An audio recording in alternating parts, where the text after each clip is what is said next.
జై తెలంగాణ. తెలంగాణ ప్రజలందరికీ కూడా ఉద్యమాభివందనాలు. తెలంగాణ రాష్ట్రం వచ్చి 12 సంవత్సరాలైనా తుంగభద్ర నదిలో కానీ కృష్ణా నదిలో కానీ ఇప్పటి వరకు కూడా మనం సంపూర్ణంగా మన నీటిని వాడుకోలేకపోతా ఉన్నాం.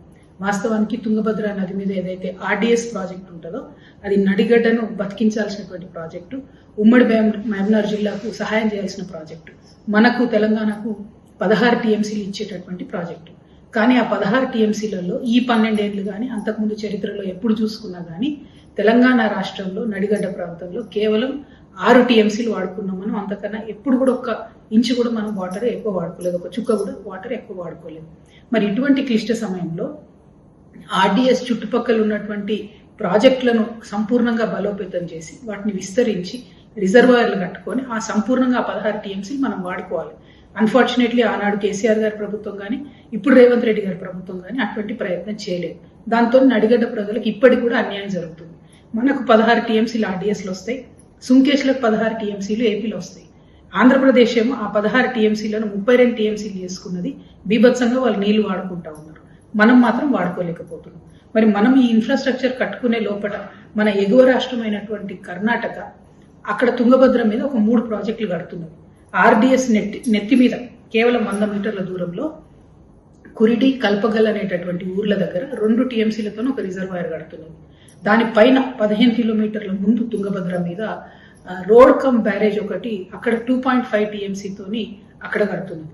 పైగా ఆర్డీఎస్ అయిపోయిన తర్వాత తుంగభద్ర నది మీద ఇంకొక ఊర్లో చిక్కమంచాల అనే ఊర్లో రాయచూరు జిల్లాలో మరొక 5 టీఎంసీలకు అక్కడ ఒక ప్రాజెక్టు కడుతుంది. అంటే ఈ 3 ప్రాజెక్టులు కలిపితే కర్ణాటక 10 టీఎంసీలు తుంగభద్రలో వాడుకోవడానికి ప్రణాళికలు చేస్తుంది. వాస్తవానికి కర్ణాటకకు ఉన్న హక్కు ఎంత? Only 1.2 TMC. మరి 1.2 టీఎంసీ మాత్రమే హక్కున్న కర్ణాటక 10 టీఎంసీలు కడుతుంటే ఆ ప్రోగ్రామ్కి మన రాష్ట్ర ముఖ్యమంత్రి రేవంత్ రెడ్డి గారు అక్కడ పోయి ఇటుపక్క చంద్రబాబు నాయుడు గారిని కూర్చోబెట్టుకొని ఇంకో పక్క డీకే శివకుమార్ గారిని కూర్చోబెట్టుకొని ఈయననే ప్రారంభోత్సవం చేసి మంగళారతి ఇచ్చి ఆ ప్రాజెక్టు కట్టినట్టయితే తుంగభద్ర నదిలో మనకు వాటా అనేది దక్కదు, పర్మనెంట్ గా మనం కోల్పోవడం జరుగుతుంది.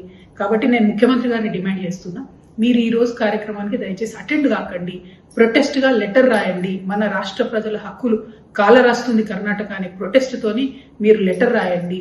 ఎందుకంటే ఇవాళ మీరు తీసుకునేటటువంటి స్టాండ్ పర్మనెంట్ గా తెలంగాణ ప్రజలకు నదీ జలాల్లో వాటానివ్వకుండా పోతుంది. మీరు ఎట్లాగూ మళ్ళీ అధికారంలోకి రాదు. రేపటి నాడు ప్రజల దయతో మేమే తెలంగాణ రక్షణ సేనని అధికారంలోకి వస్తాం. ఆనాడు మేము వెళ్ళి మళ్ళీ కర్ణాటకతో గాని సెంట్రల్ వాటర్ కమిషన్ తో గాని ఆర్గ్యుమెంట్ పెట్టుకుంటే ఇగో మీ రాష్ట్ర ముఖ్యమంత్రి కదా వచ్చిపోయిండు, ఆయన్నే ప్రారంభోత్సవం చేసిపోయిండు అనేటటువంటి ఈ కార్యక్రమం గుదిబండలాగా నడిగడ్డ ప్రజల్ని ముంచబోతా ఉంది. కాబట్టి నేను ముఖ్యమంత్రి గారిని డిమాండ్ చేస్తున్నా, మీరు ఇవాళ కార్యక్రమానికి వెళ్ళకండి. ఇన్స్టెడ్ మీరు అఖిలపక్షం తీసుకోండి, సెంట్రల్ వాటర్ కమిషన్ దగ్గరికి వెళ్ళండి, అందరం కలిసి ఢిల్లీకి వెళ్దాం, కేంద్రం మీద కొట్లాడదాం, తుంగభద్ర నదిలో మన వాటాను సాధించుకుందాం, కృష్ణా నదిలో మన వాటాను సాధించుకుందాం, రాష్ట్రానికి శాశ్వతంగా సాగునీటి అవసరాలను తీరుద్దాం.